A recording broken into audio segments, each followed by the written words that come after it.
날씨 참 좋죠. 옆에 분하고 날씨 참 좋습니다. 인사하십시오. 원래 천고마비의 계절이라 그래서 참으로 가을 하늘은 참 보기 좋습니다. 이런 좋은 날에 예배 나오신 여러분, 성부, 성자, 성령 하나님의 은혜가 충만하시기를 축원합니다. 우리 철민이 왔네. 충성. 우리 처음에 습관적으로 이렇게 딱 반갑습니다. 우리가 살다 보면요, 애들을 잃어버릴 때가 있습니다. 그죠?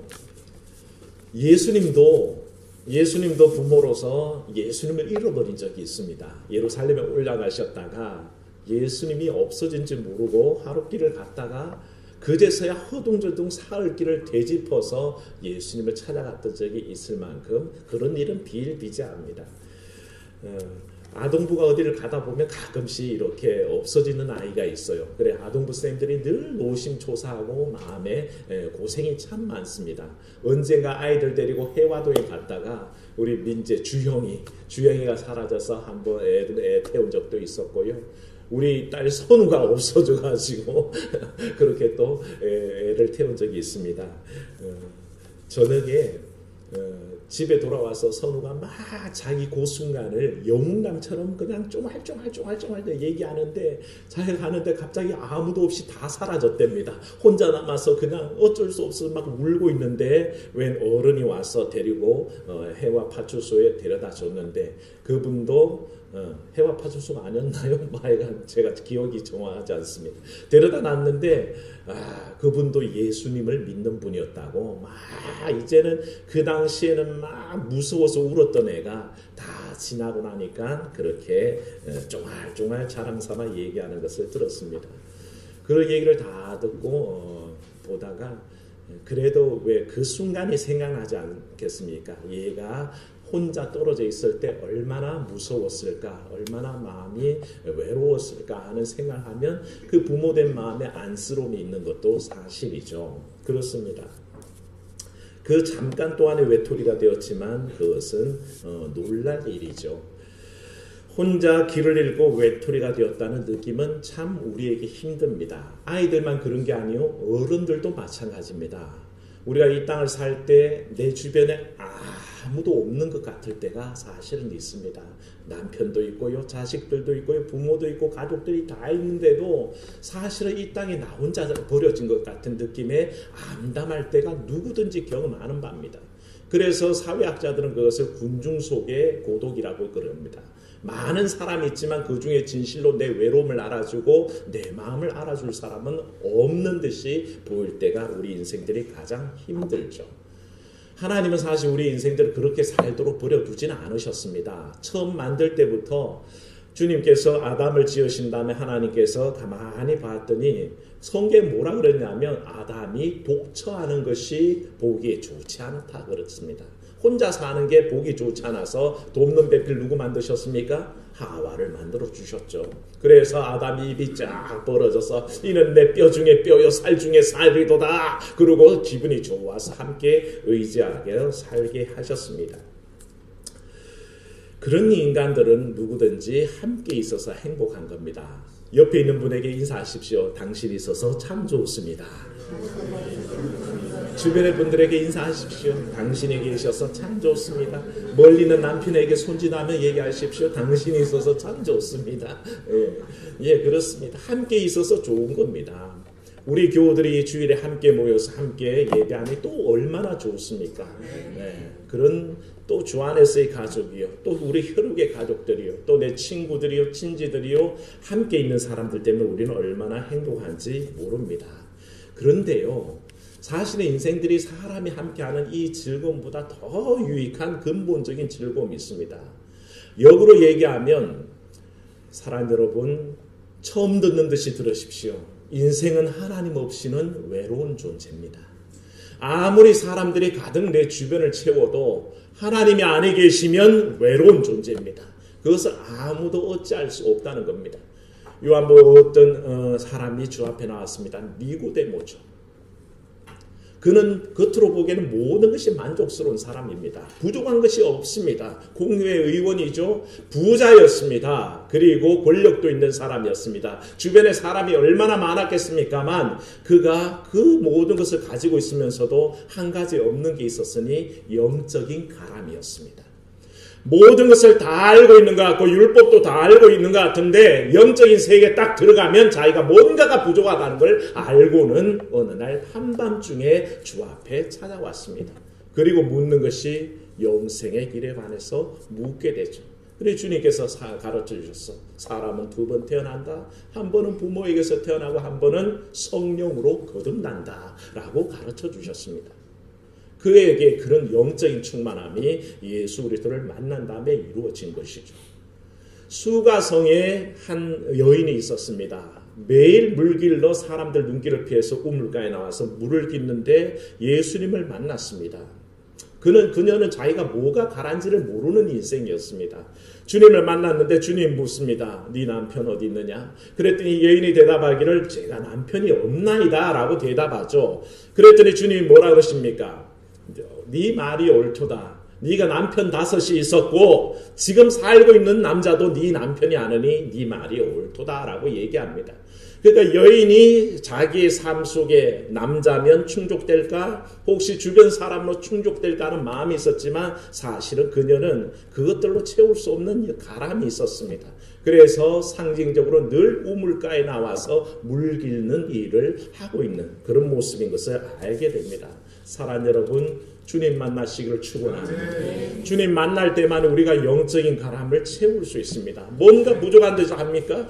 모든 것이 풍족한데 뭐가 부족할지 모를 때에 사실 우리가 부족한 것은 그 영적인 문제가 부족하다는 것입니다. 하나님께서 처음 인생들을 만들었을 때 모든 것이 풍족했습니다. 아담과 하와가 어디 살았습니까? 에덴 아파트에 살았죠. 에덴 동산에 살았습니다. 그곳에는 모든 것이 만족스러웠습니다. 특히 뭐가 만족스러우냐? 늘 하나님이 동행하셨기 때문에 만족스러웠습니다. 부족한 것이 없었습니다.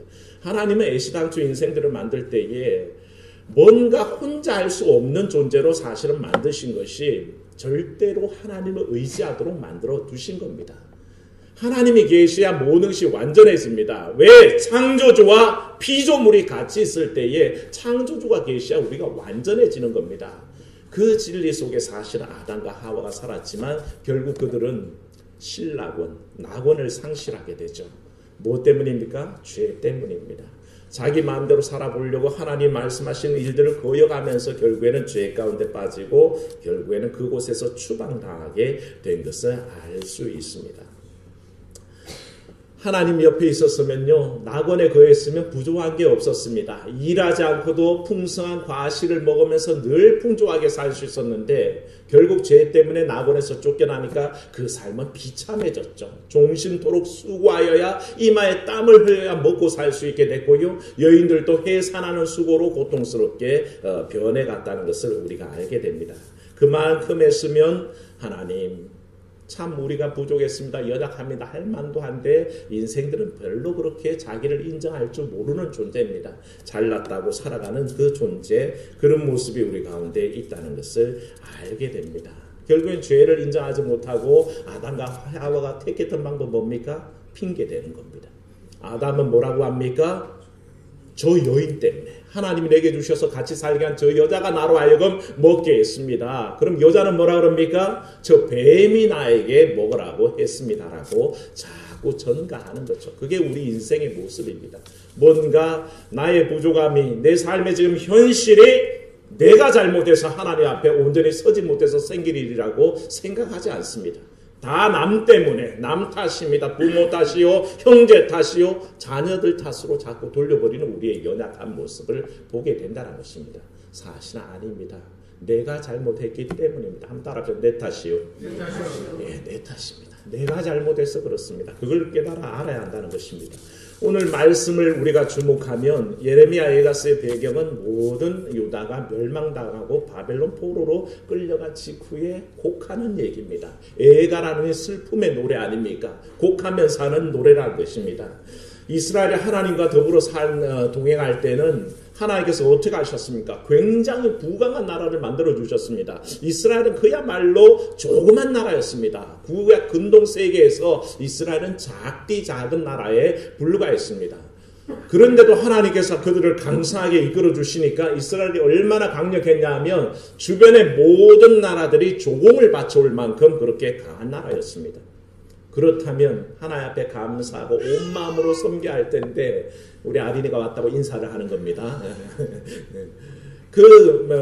하나님 앞에 감사와 찬송과 영광만 돌려야 될 터인데 그러지 않았습니다.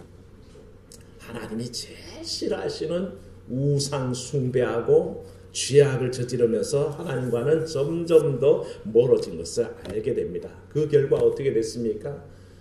북이스라엘은 아수르에게 멸망당하고 그 이후에 남유다는 바벨론에게 멸망당해서 결국에는 모든 백성들이 바벨론의 포로로 끌려가서 노예생활, 종살이하는 신세로 전락된 것을 알게 됩니다. 그때 그 슬픔 때문에 예레미야가 눈물 흘리면서 적은 성경이 바로 이 예레미야 애가입니다. 애가는 그야말로 슬픔의 노래인 겁니다. 나라가 망했고 모든 이스라엘이 멸망당하고 예루살렘이 망했고 예루살렘 성전이 무너진 곡하는 얘기가 이 속에 담겨 있습니다. 1절 말씀 한번 같이 읽어봅니다. 시작. 슬프다 이 성이여 전에는 사람들이 많더니 이제는 어찌 그리 적막하게 앉았는고 전에는 열국 중에 크던 자가 이제는 과부같이 되었고 전에는 열방 중에 공주였던 자가 이제는 강제 노동을 하는 자가 되었도다. 이게 예레미야가 바라보는 조국의 현실입니다. 얼마나 번성했던 나라인데 지금은 사람 하나 보이지 않는 적막강산이 됐다라고 한탄을 하는 것입니다. 사실 그렇습니다. 옛날을 생각하면 왜 이렇게 쇠락했을까 하는 생각하면 참 옛 생각 나게 되죠. 옛날이 알만합니다. 500년 도읍지를 필마로 돌아더니 산천을 의고하되 인글은 간 곳 없네. 어저버 태평년을이 꿈이런가 하노라 라는 시조가 있습니다. 예수도를 돌아보는데 다 망해버려가지고 폴싹 망한 것을 보고서 어떤 시인이 노래하는 내용이죠. 그와 똑같은 노래가 바로 이 예레미야 애가입니다. 옛날에 예루살렘의 영화를 생각하면 지금은 도저히 상상도 할 수 없을 만큼 초라해졌다는 것입니다. 저는 이 교회 부임해서 현조동의 과거 얘기를 들었습니다. 이 현조동은 예전에는 골목 비록 작은 집들이 모여 있지만 행복한 사람들, 마음 착한 사람들, 이웃 정이 넘치는 사람들이 여기에 굉장히 많았다고 합니다. 골목 아이들이 뛰어다녔고요. 그 아이들은 우리 교회에 와서 놀면 100명도 모여서 놀고 수도 없는 청년들이 모이는 그런 자리였다고 합니다. 근데 지금 모습을 생각하면 격세지감이죠. 옛날과 많이 달라졌다라는 생각하는데 그런 마음이 있습니다. 흥청거렸던 때를 생각하면 적막할 때 외로움은 사실 견디기가 어렵다는 것입니다. 그런데 예레미야의 슬픔은 그런 어떤 한 고울의 쇠락보다 나라가 죄악 때문에 망했기 때문에 우상 숭배하다가 망했기 때문에 하나님 앞에 감사하지 못하고 살다가 망했기 때문에 너무나 눈물이 났습니다. 그래서 2절 말씀에 보면 밤에는 슬피우니 눈물이 뺨에 흐름이요 라고 고백하는 겁니다. 생각만 하면 눈물이 줄줄 나는 현실 속에 있다는 것입니다. 그게 지금 예레미야와 유다가 처한 상황이라는 것입니다. 현실의 고통이죠. 사랑 여러분, 꼭 이렇게 예루살렘의 폐망만 가지고 생각하실 게 아니라 우리의 삶도 가만히 생각해 보면 우리의 삶이 초라해져 있는 때가 있습니다. 내 삶이 지금 왜 이럴까? 왜 이렇게 피폐하지? 왜 힘에 겨울까? 왜 우리 가족들은 건강하지 못하고 이렇게 시름시름 앓을까? 왜 우리는 재물이 넘쳐나지 않을까? 왜 내 아들은 고생하고 있을까? 그런 마음들 때문에 마음이 답답할 때가 있다는 것입니다. 그때 여러분은 어떻습니까? 생각만 하면 눈물이 뺨을 적실 수밖에 없는 현실에 살아가는 겁니다. 이 모든 일들에 대해서 예레미야는 진단하기를 사실은 죄 때문이라고 얘기합니다. 우리는 이 사실을 인정해야 됩니다. 예레미야는 5절 말씀에 이렇게 얘기합니다. 함께 읽어봅니다. 그의 대적들이 머리가 되고 그의 원수들의 형통함은 그의 죄가 많음으로 여호와께서 그를 곤고하게 하셨습니다. 어린 자녀들이 대적에게 사로잡혔도다. 아멘. 이게 예레미야가 진단하는 예루살렘 현실의 원인입니다. 죄 때문이란 것입니다. 온전히 서지 못했게 온 이 안타까운 현실에 대해서 예레미야는 진단하는 것입니다. 그러나 우리는 여기서 절대 놓치지 말아야 될 일들이 있습니다. 사실은 예레미야가 이 어려운 상황들을 계속 얘기하면서도 원래 하고 싶었던 얘기는 따로 있습니다. 오늘 본문으로 읽지 않았지만 3장 넘어가면요. 예레미야가 3장 19절부터 말씀이 있습니다. 19절에서 26절 이런 고백이 있는데 한번 같이 읽어볼까요? 내 고초와 재난, 곧 쑥과 담즙을 기억하소서. 내 마음이 그것을 기억하고 내가 낙심이 되오나 이것을 내가 내 마음에 담아두었더니 그것이 오히려 나의 소망이 되었사옴은 여호와의 인자와 긍휼이 무궁하심으로 우리가 진멸되지 아니함이니이다. 이것들이 아침마다 새로우니 주의 성실하심이 크시도소이다. 내 심령에 이르기를 여호와는 나의 기업이시니 그러므로 내가 그를 바라리라 하도다. 기다리는 자들에게나 구하는 영혼들에게 여호와는 선하시도다. 사람이 여호와의 구원을 바라고 잠잠히 기다림이 좋도다. 아멘. 예레미야는 이 말을 하고 싶은 겁니다. 절망의 현실 속에서 사실은 예레미야는 소망을 보고 있습니다. 죽음 안에서 오히려 소망과 생명을 바라보는 예레미야 선지자의 마음을 알게 됩니다. 인간적인 낙심의 상황입니다. 희망이 보이지 않습니다. 우리는 현실적인 어려움 때문에 아무런 희망이 없으라고 얘기하는데 예레미야 선지자는 그렇지 않았습니다. 오히려 그 절망 속에서 떠오르는 새 소망을 봤습니다. 지금 상황은 어렵고 힘겹고 낙심되는 현실입니다. 주변 정세가 개인의 상황이 너무 고통스럽습니다. 그런데 예레미야는 거기에 처져 있지 않았습니다. 그는 얘기하기를 다음과 같은 사실 속에서 그가 하나님의 은혜를 고백합니다. 22절에 언급되어 있지만 영상을 보시면 됩니다. 여호와의 인자와 긍휼이 무궁하셔서 우리를 진멸하지 아니하셨다는 것을 고백합니다. 이사야서는 그것을 가지고 남은 그루퉁이라고 표현합니다. 다 멸하지 않으시고 남겨두셨고 이스라엘의 소망 중에 다시 중흥하도록 길을 열어두셨다는 것을 예레미야는 발견했습니다. 이 사실을 아침마다 되새기며 묵상하는데 그 소망이 아침마다 새로우니 주의 성실하심이 크심이다.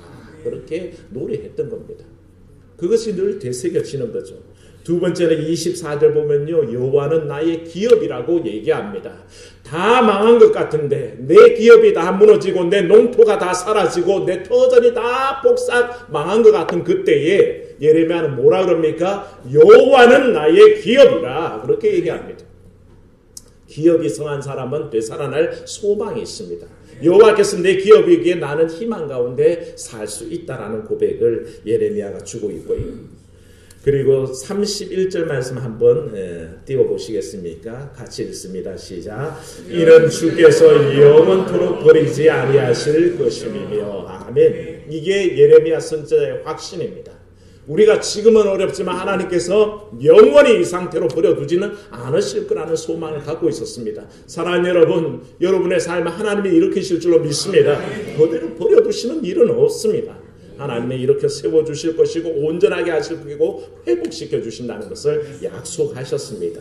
그래서 영원히 주께서 버리지 않는다는 고백이 나타나는 겁니다. 여기에서 예레미야 선지자가 소망 가운데 선포한 일이 있습니다. 한번 따라합시오. 그를 바라라. 그가 구원하신다. 그 구원을 기다려라. 예레미야의 선포는 그겁니다. 하나님만 바라고 있으십시오. 하나님의 구원을 바라십시오. 그 구원을 기다리십시오. 라고 그렇게 선포하는 겁니다. 그때에 우리는 새 힘을 얻게 된다는 것을 알게 됩니다.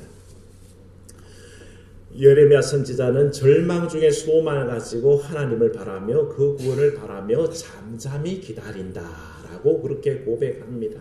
이게 믿음의 태도요. 현실의 어려움을 헤쳐나가는 가장 지혜로운 모습입니다. 그저 인간적으로 아둥바둥 한다고 길이 있는 게 아니라 하나님 앞에 맡기고 하나님을 바라보며 하나님을 기다릴 때에 하나님께서 주시는 새로운 세계가 열린다는 것입니다. 그래서 사도 바울은 로마서 5장 4절에서 인내는 연단은 뭘요? 소망을 준다라고 고백하는 겁니다.